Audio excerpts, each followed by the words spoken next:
अफजलुस्सलाम। मैं doctor Mustafa Murtaza physiotherapist, Saifee physiotherapy and rehab clinic Chennai.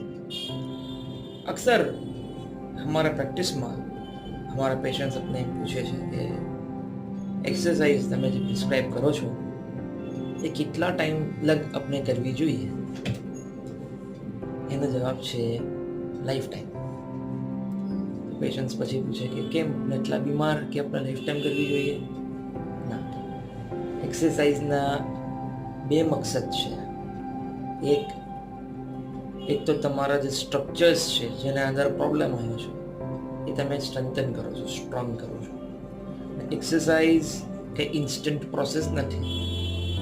જે exercise આપ કરો છો એનો અસર આવતા થોડા મહિના લાગે ને વન્સ એ આપને અસર ખબર પડે આપના ડેલી એક્ટિવિટીઝમાં તો આપના ઉપર એમ લાઝિમ છે કે એ આપણે મેન્ટેન રાખીએ, એ અસર જે છે આપણો ચાલુ ના જાય. એ વાસ્તે એક્સરસાઇઝ લાઈફ ટાઈમ કરીએ છીએ. સેકન્ડલી, એક પર્ટિક્યુલર પ્રોબ્લેમ આપણે આવ્યો તો આપણે ફિઝિયોથેરાપિસ્ટને કન્સલ્ટ કર્યો. સપોઝમાં બેક પેન આવ્યો, બેક પેન વાસ્તે ફિઝિયોથેરાપિસ્ટને કન્સલ્ટ કરો. ફિઝિયોથેરાપિસ્ટ આપણે એક્સરસાઇઝ પ્રિસ્ક્રાઇબ કરી આપીએ કરી બી. હવે દુનિયા છે, આપણી લાઈફસ્ટાઈલ છે. કોઈ દિવસે કામ વધારે હોય, કોઈ દિવસ સ્ટ્રેસ વધી જાય, કોઈ દિવસે કંઈ ઇન્જરી આવવાનો બી ચાન્સ આવે, હેસલ ઘણું વધી જાય. દેર ઇઝ અ ચાન્સ કે પાછું ઇન્જરી આવે. ये इंजरी ना आवे या ये इंजरी अगर આવી બી જાય તો એ આપ એક્સરસાઇઝ કરી હશે તો એનો ઇમ્પેક્ટ ઘણો કમ હશે, જેના સબબ આપને જે પહેલાં તકલીફ થઈ હતી એ જ હિસાબથી તકલીફ નહીં થાય.